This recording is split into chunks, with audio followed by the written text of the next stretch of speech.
Question number 2, Paul Goldsmith. Mr. Speaker, my question is to the Minister of Finance and asks, what reports has he received on the performance of the public service? The Honourable Bill English. Mr. Speaker, today Treasury released a report of benchmarking back office functions in 31 state agencies. The report shows that in many instances the costs of functions like property management, human resources and ICT are higher than international benchmarks and higher than similar government agencies in New Zealand. The report concludes savings of about $250 million could be made if poorer performing agencies raised their performance to the agency median. Last year we announced that starting from 1 July this year, agency will be required to find $980 million of savings over 3 years. I've had a couple of years of looking at this data to understand their own organisations and work out what decisions to make, and now they're starting to make those decisions. Supplementary. Paul Goldsmith. To the Minister, why is improving the performance of the public service important? The Honourable Bill English. Mr. Speaker, simply because New Zealanders expect a good level of public services. We owe it to many vulnerable New Zealanders who are totally dependent on our public services to do a good job, and in a time when money is tight, we are making every effort to ensure we can continue to deliver a good level of public services, even if that has to be done with less money.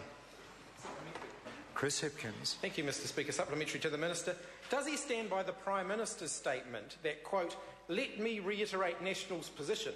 We are in no way going to reduce the number of frontline staff. Let me make this absolutely clear. Under National, the numbers of doctors, nurses, teachers, social workers, police and other frontline staff will grow.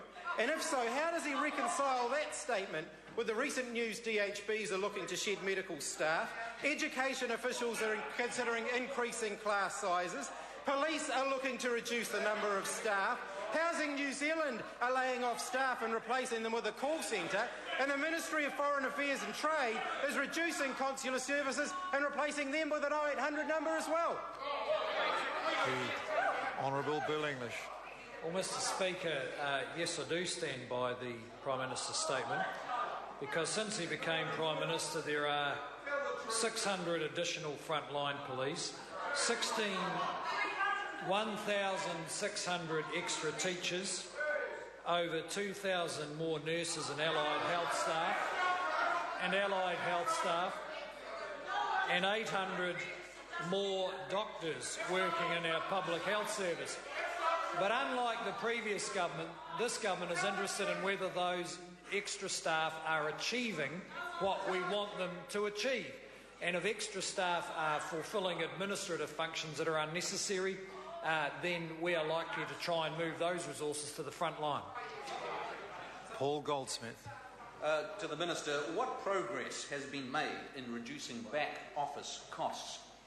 The Honourable Bill English. Well, Mr. Speaker, the benchmarking exercise released today shows that there has been moderate progress so far. But that's because the government has followed a sensible course of action where, after years of getting as much money as they could spend in most cases, they needed a couple of years to understand their own organisations so that they could then make sensible decisions about savings. So this government resisted the temptation of rushing in and grabbing large savings from agencies over its first term of office. But now that the agencies have understood how their services work and which bits matter, they can now make sensible decisions to maintain public services and save money. Chris Hipkins. Supplementary question, Mr. Speaker. Does he stand by the Prime Minister's statement that, quote, "A national government is not going to radically reorganise the public sector. Few problems are solved by significant reorganisations. In fact, many more tend to be created"? And if so, how does he reconcile that statement with the reality of 2,500 job losses, multiple departmental mergers, closure of regional offices, and his promise today of yet more to come? The Honourable Bill English.